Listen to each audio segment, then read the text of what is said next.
मात्र गोटे थर आपण यही उपाय भेंडी मसला बनई देखंतु। एतिकी ग्यारंटी आपण जेबे भी घर को भेंडी आनिबे यही उपाय बनैया निहाती इच्छा करेंगे। आउ जो माने भेंडी खाइबा को बिल्कुल पसंद करंतिनी से माने ये रेसिपी को खुशी रे खाइबे। से रुटी रे हो बा भात रे हो सबुथिरे खाइबा पई जबरदस्त लागिबो। कम समय रे बनी जाउथिबा ए भेंडी मसला घरे थिबा से बेसिक मसला देई आमे बनैबा, किंतु स्वाद पूरा अलगा। भिडियोटी को प्रथम रो शेष पर्यंत देखिए। जदि भिडियोटी भल लगिबो ता लाइक कमेंट शेयर करने को बिल्कुल भूलिबेनी।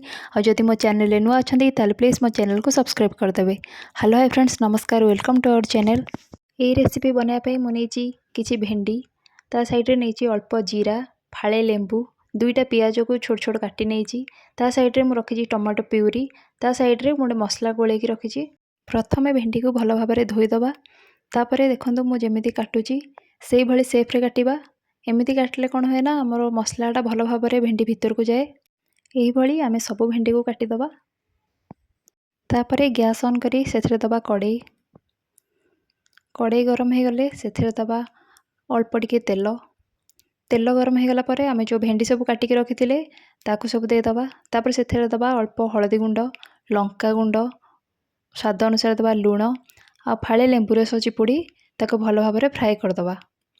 बेसी फ्राए करिवेनी, ताको टे हल्का फ्राए करिवे। एमती टे एपट सेपट कर देई आमे ताको लीड देई 2-4 मिनिट लो फ्लेम रे भाजिबा।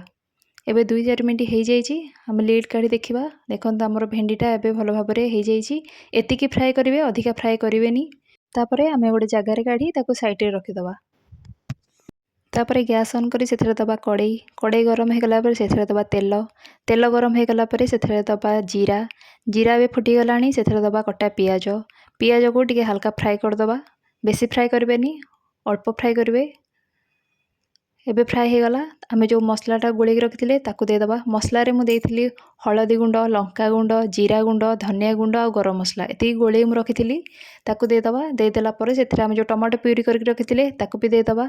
ताकू 2-3 मिनिट भल भाबरे फ्राए कर दबा। तापर दबा टिके लूण। मन रखिथिबे आमे लूण भेंडी भाजिला बेले भी देइथिले, से अनुसार आपण कम बेसी करके देबे। देखंतु हमर मसलाटा एबे भल भाबरे हे गलानी। बेसी समय को भाजिबा किछि आवश्यक नाही। 2-4 मिनिट ताको भल भाबरे टिके भाजी देला परे मसलाटा कसी हे जाए। तापर आमे जो भेंडी को भाजी के रखिथिले ताको सब दे दबा। तापर मसला और भेंडी को भल भाबरे एपट सेपट करी गोळेबा, जेमिति भेंडी संगे मसलाटा एकदम भल भाबरे मिसी जिवो। तापर सेथिरे आधा कप पानी देई देली। तापर लीड देई ताको आ 5 मिनिट छाड़ी देली फुटेबाकू। एबे 5 मिनिट हे जाईची। जानि रखंतु भेंडी रो जे कोनोसी रेसिपी बनातु भेंडी को अत्यधिक सिझेइबेनी, जोथिपाई कि भेंडीर कलर चेंज हो जिवो आ खाइबा को आदौ भल लागिबनी। भेंडी सिझिथिबो किंतु स्लाइट टिके कंचा थिले खाइबा पई भल लागे। एबे रेडी हे गला भेंडी मसला। ए मसला रे बेसी झोल रखिबेनी, एमती जुगजुगिया करी रखिबे। रुटी परोटा हो बा भात हो सबुथिरे खाइबा पई बहुत बढ़िया लागे। आपण माने भी एई उपाय रे भेंडी मसला बनातु।